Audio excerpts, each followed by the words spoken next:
Evangelio de Marcos, desde el capítulo 9, versos desde el 14.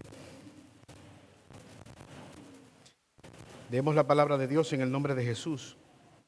Cuando llegó a donde estaban los discípulos, vio una gran multitud alrededor de ellos y escribas que disputaban con ellos. Y enseguida toda la gente, viéndole, se asombró y corriendo a él le saludaron. Él les preguntó: ¿qué disputáis con ellos?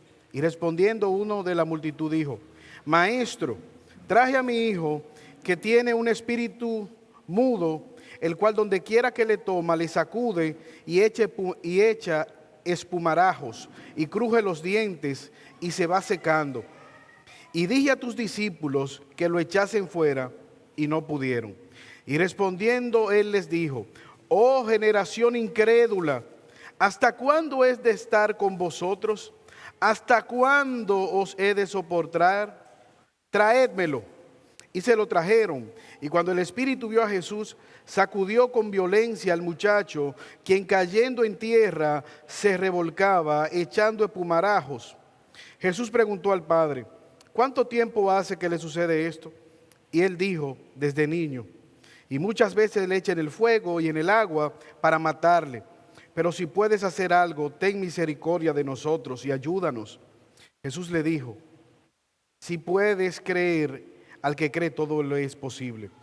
E inmediatamente el padre del muchacho clamó y dijo: creo, ayuda mi incredulidad. Y cuando Jesús vio que la multitud se agolpaba, reprendió al espíritu inmundo, diciéndole: espíritu mudo y sordo, yo te mando, sal de él y no entres más en él. Entonces el espíritu, clamando y sacudiéndole con violencia, salió y quedó como muerto, de modo que muchos decían: está muerto.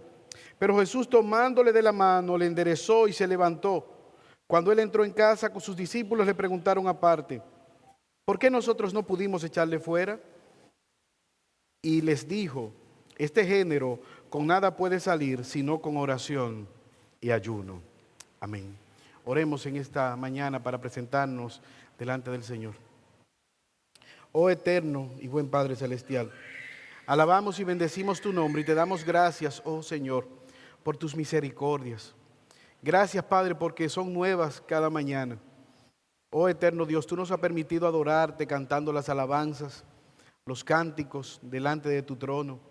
Te suplicamos, oh Señor, que nos permita escuchar tu palabra. Danos, Señor, oídos retenedores de tu palabra. Ayúdanos, oh Señor, que en este día, Señor, este sea nuestro clamor. Creemos, pero necesitamos que tú ayudes nuestra incredulidad.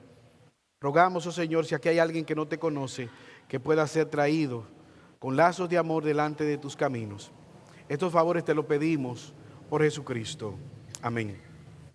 He titulado este sermón: Ayuda mi incredulidad. Y que lo que me propongo a la luz de este pasaje es que podamos ver que el fracaso por nuestra falta de fe debe llevarnos a una mayor dependencia de Dios, debe llevarnos a confiar más en Cristo y a orar cada día más.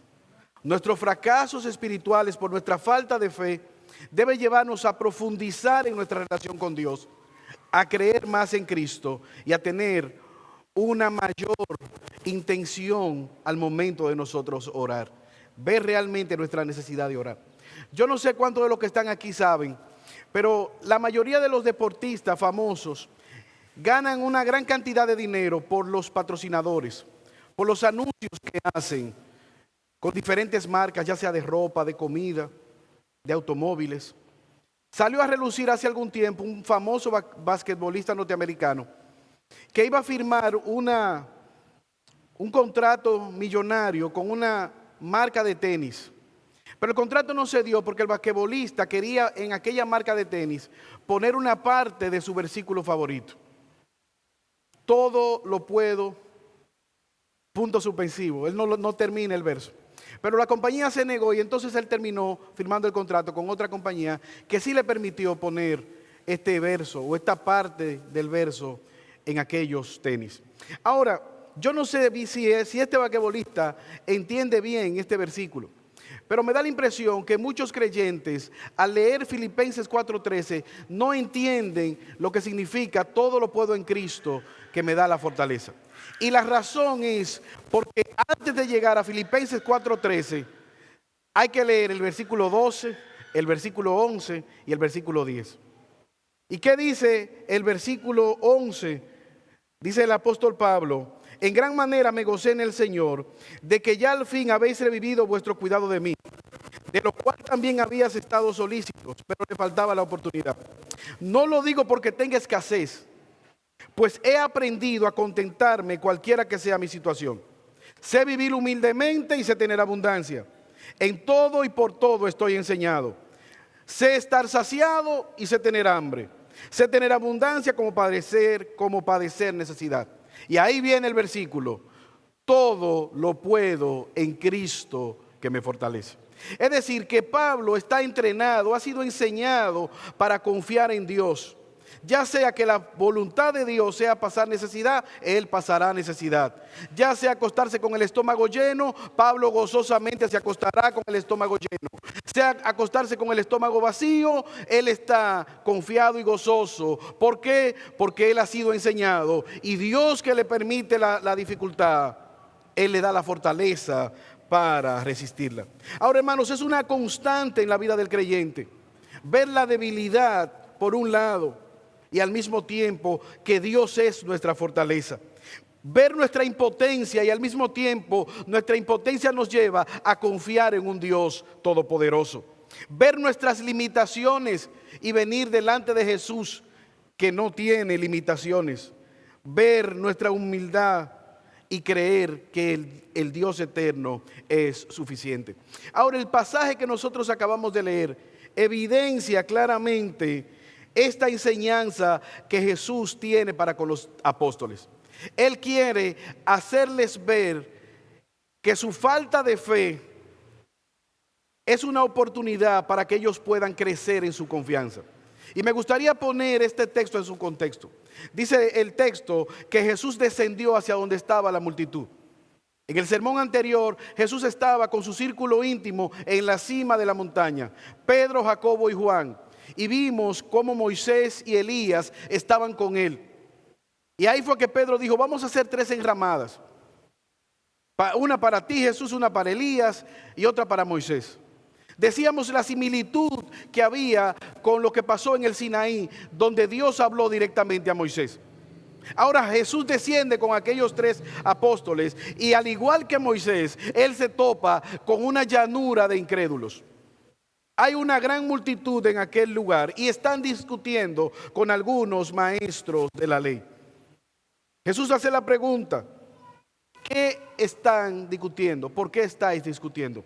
Hermanos, y no quisiéramos pasar por alto la centralidad de este pasaje. Este pasaje habla acerca de la fe. Jesús lamenta la falta de fe de toda una generación incrédula, en especial de sus apóstoles. Jesús evalúa la fe de un hombre que tiene un hijo endemoniado, y Jesús nos muestra la necesidad de orar en medio de las dificultades. Pero el punto aquí es la centralidad de la fe. Jesús quiere enseñarles a ellos a depender de Él. Él va camino a Jerusalén a ser crucificado. Ya Él no va a estar en medio de ellos. Y por lo tanto, Él quiere enseñarles a ellos a depender de Dios en oración y a confiar que Él estará con ellos, aunque no físicamente, pero cumpliendo su propósito, aunque ellos no puedan verlo. Y el versículo 14 nos muestra primeramente la falta de fe de aquellos hermanos. Un reporte negativo, versículo 14. Cuando llegó a donde ellos estaban, los discípulos vio una gran multitud alrededor de ellos y escribas que disputaban con ellos. Y enseguida toda la gente, viéndole, se asombró y corrió a él y le saludaron. Él les preguntó: ¿qué disputáis con ellos? Ahora, hermanos, si usted ha visto el Evangelio de Marcos, se da cuenta que cuando mencionamos la multitud, siempre la multitud es curiosa. La multitud es como Vicente, camina a donde va la gente. Ellos están detrás de Jesús, ahorita estaban con los fariseos, con los maestros de la ley, ahora ven a Jesús y corren hacia Jesús. Están debatiendo, los apóstoles están solos y ahí están los falsos maestros atacándole. Hay una discusión. Jesús pregunta, ¿qué es lo que está pasando? Ellos no tienen respuesta, pero el texto dice que de la multitud uno dijo, versículo 17, Maestro, traje a mi hijo que tiene un espíritu mudo. Y este demonio, donde quiera que lo toma, lo extraña, lo pone a echar espumarajo y a crujir los dientes. Y el hijo está enflaqueciendo, se está secando. Este hombre no está por una discusión entre los apóstoles y los maestros de la ley. Él tiene una verdadera necesidad. Él no es parte simplemente de la multitud curiosa. Él no ve simplemente la incredulidad de los maestros de la ley. Él tiene una situación apremiante.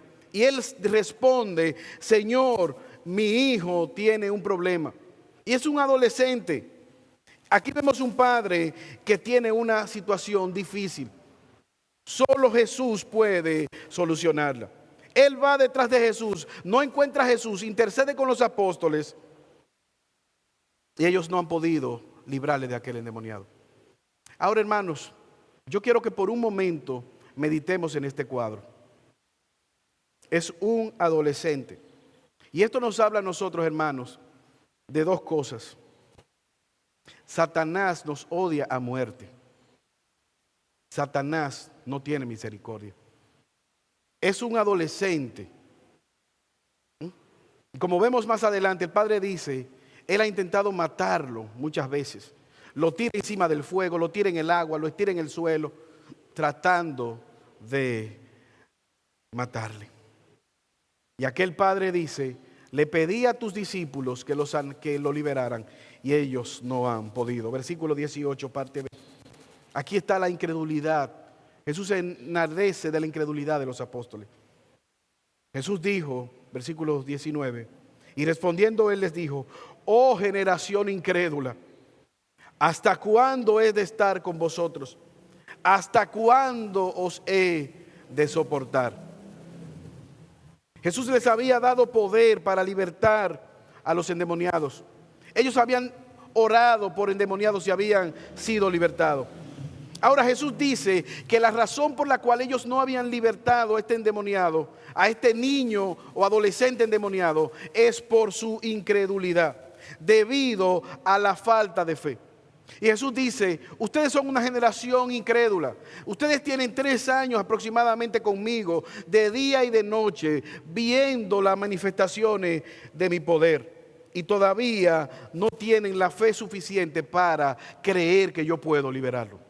Mateo dice que si ellos hubiesen tenido la fe como un grano de mostaza, el más pequeño de todos los granos utilizados en la agricultura hebrea, tendrían la capacidad de mover montes.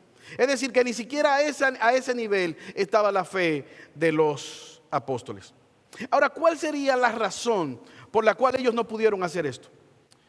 Déjenme retraerlos a ustedes al año 2016, cuando se hizo el primer mundial de béisbol. Todas las expectativas estaban para la República Dominicana. Era un torneo, era un equipo, todos grandes ligas, con el mejor manager posible que se contrató para aquella época. No había nada que buscar, ya podían irle poniendo el nombre al trofeo del Mundial de Béisbol de 2016. El primer Mundial de Béisbol lo iba a ganar la República Dominicana. Pónganle el nombre, ahí estaban todos los grandes ligas. ¿Qué ocurrió? Si usted tiene algo de memoria, usted sabe que ni siquiera clasificamos a la final. Quedamos en un tercer lejano lugar.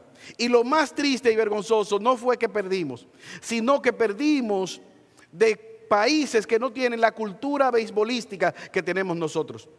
Como Corea del Sur, que fue la que conjuntamente con Japón quedó para clasificar. ¿Cuál fue la razón? Y a mí me llamó la atención la nota de prensa de las personas que estaban cubriendo en aquel evento. En los hoteles donde estaban los dominicanos había un olor a comida frecuentemente, bebidas, fiestas. Se trasnocharon, incluso teniendo juego al otro día. ¿Y cuál fue la razón? Porque al igual que toda la fanaticada, el equipo de béisbol dijo, no, ese juego, esto es una sola pasada. Vamos a ganar con una mano amarrada. Esto no hay que hacer mucho esfuerzo. Nosotros estamos grandes. Y ahí se comenzaron a chocar los egos de todas esas superestrellas. Y no respetaron el juego. A diferencia de Japón y otros que sí jugaron de manera organizada, pudieron facilitar. ¿Qué pasó con los apóstoles? Nosotros lo sabemos, traigan el muchacho, vengan. Nosotros podemos orar y él va a ser libre. Ellos van confiados en sus propios conocimientos. Y delante de los críticos de Jesús, ahí entonces ellos no logran libertarlo. Y probablemente esta era la discusión que aquellos enemigos de Jesús están aprovechando para atacar. ¿Qué dice Jesús? Tráemelo. Ahora, hermanos, ¿qué parecidos somos nosotros a los apóstoles? ¿Con qué frecuencia nosotros vivimos nuestra vida cristiana en automático? Tenemos un lenguaje evangélico, tenemos versículos, tenemos ya lo que sabemos. Quizás podemos hacer un devocional una vez a la semana, pero vivimos una vida en automático como creyentes. Jesús está demostrando a ellos con esta circunstancia que nunca estaremos tan grandes como para no necesitar de Él. Nunca llegaremos a un punto que no necesitaremos entrar a su presencia. Nunca llegaremos a un nivel donde no necesitemos ya más orar o leer las Escrituras. Ellos están siendo derrotados quizás en algo que anteriormente ellos habían hecho. Ellos habían libertado endemoniados. Ahora, la pregunta sigue siendo, ¿podrá Jesús liberarle? ¿Podrá Jesús tener la autoridad para libertar este endemoniado? Y yo hago la pregunta porque a veces yo veo en las redes sociales personas que dicen un pulso y ponen una mano fea como de un demonio diciendo a Satanás y ponen una mano blanca resplandeciente como la de Jesús y dicen, vamos a darle like para que Jesús gane. ¿Quién va a ganar? ¿Ganará Jesús o Satanás? ¿Podrá Jesús liberar a este endemoniado? Evidentemente, hermanos, Jesús es la deidad encarnada, la plenitud de la deidad habitando corporalmente. Ahora, aquí está el foco del pasaje, el centro del pasaje. Jesús está delante de su padre, del padre del niño. La pregunta que hace Jesús: traigan el niño, versículo 20, y se lo trajeron. Y cuando el espíritu inmundo vio a Jesús, sacudió con violencia al muchacho, quien cayendo en tierra se revolcaba echando espumarajos. Los demonios existen, ángeles caídos. Ahora podemos nosotros ver aquí que Jesús no tiene nada que ver con Satanás. Él no lo pone a hablar, no lo pone a identificarse. Ellos mismos reconocen la autoridad y se rinden a plenitud. Ahora mira lo que Jesús le dice al Padre: ¿cuánto tiempo haces de esto? Y no era porque Jesús no tenía la información. Jesús quiere reflexionar acerca de la situación que estaba viviendo este niño. ¿Qué responde? Desde niño. Desde niño Él está en esta circunstancia. Muchas veces le echan el fuego, le echan el agua y Él les dice: ten misericordia de nosotros, ayúdanos. Señor, no encuentro qué hacer. Yo mi vida es tratar de que Satanás no lo mate, de que este demonio no lo mate. Ayúdanos. Tú puedes liberarlo. Jesús le inquiere: si puedes creer, al que cree todo lo es posible. E inmediatamente el padre del muchacho clamó y dijo: creo. ¿Tú puedes creer? Tú puedes creer. Y él dice: creo. Pero quizás después reflexiona y dice: Señor, ayuda a mi incredulidad. Yo creo, pero también, Señor, yo necesito que tú ayudes mi incredulidad. Y esa es mi oración en lo que he estado preparando este sermón. Esa ha sido mi oración: Señor, ayuda mi incredulidad. Y que ese sea tu clamor en esta mañana. Que tú puedas salir de la multitud, de lo que simplemente van detrás de Jesús por curiosidad. Y hoy tú puedas decir: Señor, yo creo en ti, ayuda mi incredulidad. Yo creo en ti, yo puedo confiar en ti, pero necesito de tu ayuda. Este hombre le dice maestro. Él sabe que Jesús tiene una enseñanza digna de ser escuchada. Pero ahora él va a conocer a Jesús como el libertador de los demonios, como aquel que tiene la autoridad para hablarle al mal y el mal retroceder. Yo creo, ayuda mi incredulidad. Hermanos, la pregunta es, piensa en este niño atado desde pequeño. La pregunta es, ¿hasta cuándo tú vas a tolerar el pecado en tu vida? ¿Hasta cuándo el pecado será un preso de confianza en tu vida?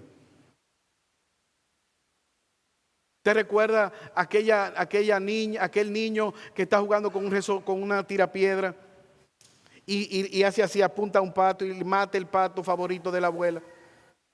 Y la niña lo ve y le dice a la hermanita, mira, yo te vi que tú mataste el pato, ahora tú vas a necesitar que hacer todo lo que yo te diga, si no se lo voy a decir a la abuela. Cuando la abuela la manda a fregar, la niña dice, acuérdate del pato. Y cada vez que el niño le decía algo, lo chantajeaba, acordándole que él había matado el pato favorito del abuelo. Hasta que finalmente aquel niño se cansa y le dice, te tengo que confesar algo, yo maté tu pato favorito. Y la abuela le dice, sí, yo lo sé. Cuando tú lo mataste, yo estaba ahí en la ventana y vi que lo hiciste. Ahora mi pregunta que yo tenía para ti, ¿hasta cuándo tú te ibas a dejar extorsionar de tu hermano? De tu hermana, perdón. Hermanos, Dios es poderoso para libertarnos de todo pecado, de toda influencia de Satanás. La pregunta es, ¿hasta cuándo nosotros vamos a permitir que el pecado reine o tenga influencia sobre cada uno de nosotros? Esta situación de este niño era crítica, pero aquí está el padre siendo probado su fe. Jesús le está diciendo, los maestros de la ley no creen en mí, los discípulos están dudando, la multitud no cree en mí. ¿Y tú? ¿Tú crees? ¿Tú crees en mí? Ahora, hermanos, debemos de ser enfáticos. En esta enseñanza, en este contexto puntual, Jesús está enseñando acerca de la necesidad de confiar en Él. Pero nosotros hemos visto decenas de milagros donde Jesús no ha necesitado de la fe de las personas para sanarlo. Ustedes se acuerdan de los leprosos, Él los sanó y solamente uno se devolvió. Decenas de milagros Jesús hizo y no necesitó de la fe de la otra persona. Para Jesús obrar no necesita nuestra fe. Lo que estamos hablando, nosotros somos los beneficiarios de confiar en Él. ¿Qué respondió aquel hombre? Sí, Señor, yo creo, pero ayuda mi incredulidad. Hermanos, qué glorioso Salvador tenemos nosotros. Qué Salvador más misericordioso. Aquí vemos un padre afligido por su hijo. Y Mateo nos dice que es el único hijo. El único hijo de este hombre. ¿Ustedes recuerdan la viuda de Naín? Su único hijo. Y Jesús tuvo misericordia y le sanó. La hija de Jairo, cómo Jesús la resucitó de los muertos. El único hijo de la viuda de Naín y fue resucitado. ¿Qué es lo que estamos viendo? Un Salvador misericordioso, un Salvador que se compadece de nosotros, un Salvador que conoce nuestras luchas, que conoce nuestras debilidades, un Padre amoroso que se compadece ante otro Padre que viene delante de Él y le dice, yo creo, pero necesito que tú ayudes mi incredulidad. Yo confío en ti, pero yo necesito que tú me ayudes. ¿Qué ocurrió, hermanos? Jesús tiene el poder y aquel niño fue libertado. Jesús lo vio, versículo 25, y cuando Jesús lo vio, la multitud se agolpaba, reprendió al espíritu inmundo, diciéndole, espíritu mudo y sordo, te mando que salgas de él y no entres más en él. Entonces el espíritu, clamando, sacudiéndolo con violencia, salió y él quedó como muerto. De modo que muchos decían, está muerto. Pero Jesús, tomándole de la mano, le enderezó y se levantó. Aquel demonio no se fue sin hacer su última maldad, estrellar a aquel niño y tratar de matarlo. Ahora es interesante porque todas las personas que estaban en aquel lugar dijeron, está muerto, ya lo mató definitivamente. Pero Jesús se levanta, se acerca y levantándolo, lo llevó. El texto quiere enfáticamente decirnos, hermanos, que fue tal la condición que quedó, que era devuelto a la vida. Y literalmente él lo estaba devolviendo a la vida. Aquel muchacho no podía hablar, era mudo, sordo, endemoniado, convulsionando, no tenía vida. Ahora, ¿sabes qué? El texto lo está comparando con un cadáver. Jesús le está dando una nueva vida espiritual. Ya él no va a estar atado totalmente por Satanás, pero una nueva vida física que puede ser vivida con su Padre. Ahora, hermanos, no es solamente la historia de este niño, esa es nuestra historia. Esa es tu historia si tú estás en Cristo. Dice la palabra de Dios, Efesios capítulo 2, verso del 1 al 5. Y Él os dio vida a vosotros cuando estabais muertos en vuestros delitos y pecados, en los cuales anduvisteis en otros tiempos, siguiendo la corriente de este mundo, conforme al príncipe de la potestad del aire, el espíritu que ahora opera en los hijos de desobediencia, entre los cuales también vosotros, dice Pablo, nosotros vivimos en otro tiempo en los deseos de la carne, haciendo la voluntad de la carne y los pensamientos. Y éramos por naturaleza hijos de ira, lo mismo que los demás. Tú y yo anduvimos en la influencia del mundo, en la influencia de Satanás, camino a condenación. ¿Y qué ocurrió, hermano? Versículo 4, Efesios 2. Pero Dios, gloria a Dios por esos peros. Pero Dios, así como Jesús intervino y se puso delante de este niño endemoniado y tuvo misericordia de él y de su padre, aquí hay un padre que vuelve siendo creyente con un hijo vuelto a la vida. Pero Dios, que es rico en su misericordia, por su gran amor con que nos amó, aun estando muertos en nuestros pecados, nos dio vida juntamente con Cristo. Por gracias sois salvos, y juntamente con Él nos resucitó. Y asimismo nos hizo sentar en los lugares celestiales con Cristo Jesús, para mostrar en los siglos venideros las abundantes riquezas de su gracia en su bondad para con nosotros en Cristo Jesús. Por gracia sois salvos por medio de la fe, y aún la fe no es de vosotros, es un don de Dios. ¿Qué dice el apóstol Pablo? Nosotros estábamos muertos y Dios tuvo misericordia de nosotros. Si tú estás en este lugar y no tienes una relación correcta con Dios, la Biblia dice que aunque tú estás caminando, estás muerto. Espiritualmente estás muerto. Y no solamente dice que estás muerto espiritualmente, sino que eres hijo de condenación, hijo de ira. Si mueres en esa condición, irás a la condenación eterna. Pero Dios es misericordioso y en su misericordia Él te llama al arrepentimiento. Él extiende su mano para salvarte. ¿Qué hemos visto, hermano? Jesús lamenta la falta de fe. Jesús pregunta por la fe de este padre. Y finalmente Jesús plantea la necesidad de orar. Hay algo que resolver con los apóstoles. La gran pregunta, versículo 28. Cuando Él entró a la casa, sus discípulos le preguntaron aparte, ¿por qué nosotros no pudimos echarle fuera? Él les dijo, este género con nada puede salir sino con ayuno y oración. Señor, ¿por qué nosotros no pudimos libertar a aquel endemoniado? Señor, pero nosotros lo habíamos hecho en ocasiones anteriores. ¿Por qué ahora no? Jesús le dice, este género no sale sino con ayuno y oración. Algunos estudiosos dicen el género de la incredulidad de ellos, pero la mayoría hablan de este género de atadura demoníaca. Jesús está resaltando que los apóstoles no tienen una vida de oración delante de Dios el Padre. Ellos van a recibir las fuerzas por medio de la oración. Hasta ahora ellos están obrando bajo el mandato de Jesús. Jesús está ahí cuando la cosa se complica, cuando la barca se hunde, ahí está Jesús. Cuando no hay alimento, ahí está Jesús. Para todo está Jesús. Pero lo que está pasando es que Jesús sabe que va a Jerusalén a ser crucificado y Él necesita que ellos entiendan que su dependencia está por medio de la oración. Sus fuerzas vendrán por medio de la oración. No es en sus fuerzas, no es a pulso, es confiando en oración delante del Padre. No se trata de tu propio poder, se trata de una oración humilde y suplicante delante de Dios.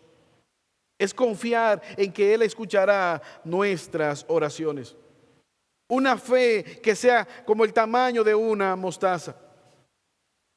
Ellos debían aprender a confiar aun cuando ellos no le estuvieran viendo. Ahora, hermanos, esto tiene implicaciones para nosotros. ¿Qué fue lo que le falló a los discípulos? ¿Por qué no pudieron atar a aquel hombre fuerte, a aquel endemoniado? Su autoconfianza.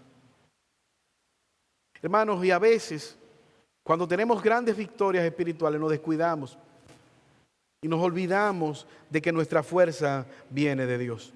Y aquí hay algo que a mí me gusta. Los apóstoles no se quedaron derrotados. Ellos acudieron a Jesús. Jesús, ¿qué faltó? ¿Qué pasó? ¿Por qué no pudimos hacerlo? La pregunta es, ante las circunstancias difíciles de la vida, cuando las cosas salen mal, ¿a dónde acudes? Y es legítimo, hermanos, ir delante del Señor. Señor, ¿qué pasó? No entiendo. Necesito de tu guía, necesito tu fe, necesito tu ayuda.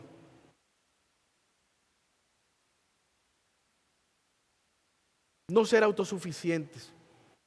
Hermanos, nosotros iniciamos este camino confiando en Cristo. Debemos seguir caminando confiando en Cristo y terminaremos confiando en Cristo. Estos apóstoles van donde Jesús. Señor, explícanos, ¿qué nos faltó? No entendimos esto. Jesús le dice, este género no sale si no es con oración.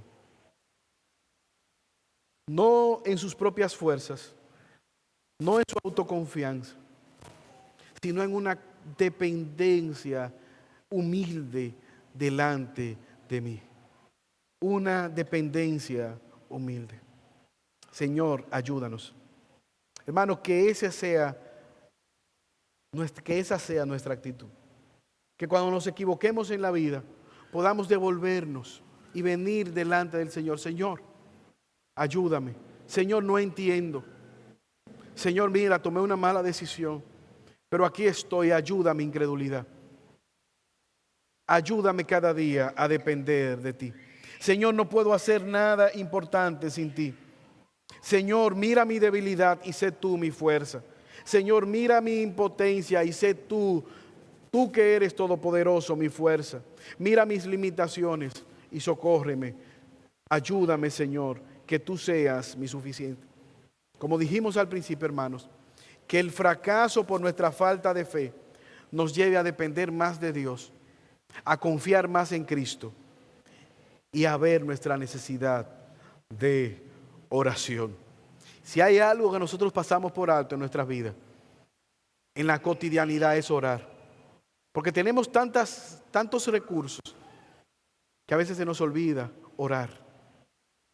Quizás a veces como médico, una receta, papá. Y así damos receta en la vida. La luz, mira, resuelve esto, una receta. Y tal cosa, mira, Pero a veces se nos olvida orar. Señor, ayúdame, clamar delante del Señor. Sí, nos pasa quizá como nos pasó con nuestra sobrina Sara Angélica un día, que se le dañó el vehículo a mi hermano Randy. Y se estaba como apagando en una calle transitada. Y ella inmediatamente dijo, un mecánico, llamemos un mecánico. Y yo dije, pero espérate, vamos a orar. Entonces Randy se rió y me dijo, no, mira, ayer ella dijo, cuando el vehículo se dañó, vamos a orar. Y yo dije, un mecánico. Hoy pasó lo mismo. Tú dices, vamos a hacer una oración. Y ella dice, un mecánico. Hermanos, que el Señor nos ayude, que Él siempre sea nuestra prioridad en oración. Que podamos confiar, al ver nuestras faltas de fe, podamos nosotros ver cada día que es una oportunidad para confiar más en Dios, depender más y más de su palabra, confiando más en Jesús y podamos ir a Él en oración. Oremos. Señor, te alabamos y bendecimos tu nombre. Gracias, oh Padre Celestial. Gracias, oh Señor. Porque aún, Señor, en nuestras debilidades, en nuestra falta de fe, podemos ir a ti, oh Dios. Gracias por esa oportunidad que tú nos brindas. Oramos que tú ayudes nuestra incredulidad. Que cada día, Señor, podamos ir a ti confiadamente. Yo te pido, Señor, porque yo sé, Señor, que tú sigues siendo misericordioso. Si aquí hay alguien, Señor, que está pasando alguna circunstancia difícil en la vida, que esta experiencia de aquel Padre que vino a ti clamando por misericordia se haga vida en cada uno de nosotros. Que podamos ir a ti, Señor, en esta hora. Tú conoces las circunstancias por las cuales está pasando tu pueblo, esta congregación, Señor. Algunos están luchando con enfermedades de algún familiar, de algún hermano, quizás su propio cuerpo. Quizás hay motivos de oración por los cuales hemos dejado de orar. Pero en esta hora, Señor, clamamos a ti pidiéndote que ayudes nuestra incredulidad. Que nos ayude a ir a ti, Señor, en medio de las dificultades de la vida. Porque tú, Señor, escuchas nuestras oraciones y estás interesado en formar a Cristo en cada uno de nosotros. Por eso, Padre Celestial, te pedimos que nos sigas ayudando. Por Jesús. Amén. Dios le bendiga, hermano.